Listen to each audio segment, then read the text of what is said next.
হিন্দুদের হোটেলে খাবার খাওয়া যাবে কিনা, ইসলাম কি বলে?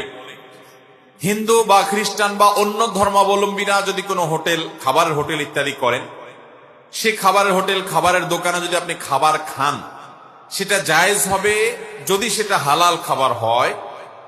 হালাল খাবার হলে সেটা আপনি কার দোকানে খাচ্ছেন সেটা বিষয় না। হারাম খানা যদি হয়, সেটা ইমাম সাহেবের বাসায় বসেও খান, তাও সেটা কি হবে? আর হালাল খানা যদি কোনো অমুসলমান, অন্য ধর্মের মানুষ হিন্দুর বাসায় বসেও খান, কিন্তু খানাটা হালাল হয়, তাহলে ওটা খাওয়া কি হবে? একটা আপেল হালাল, এটা আপনাকে তিনি দিয়েছেন, আপনি খাচ্ছেন। অথবা তার দোকানে গেছেন, আপনি এক বোতল পানি ইনটেক কিনেছেন, আপনি পান করছেন। বা কোনো খাবার আপনি কিনেছেন যেটা হালাল, সেটা হিন্দুর দোকানে বসে খেলে যে হারাম হবে এমন কোনো কথা। তবে যদি সন্দেহ হয় যে এই খাবারের মধ্যে কোনো হারাম নাপাক কিছু মিশায় কিনা, ধর্মীয় কারণে বা অন্য কারণে, যদি এরকম জোরালো সন্দেহ হয় এবং এরকমটি অহরহ মিশানো হয়, এরকম যদি আপনি জানেন, তাহলে তো সেটা আপনার তাকওয়ার দাবি হবে ওই সন্দেহপূর্ণ বিষয় থেকে দূরে থাকা।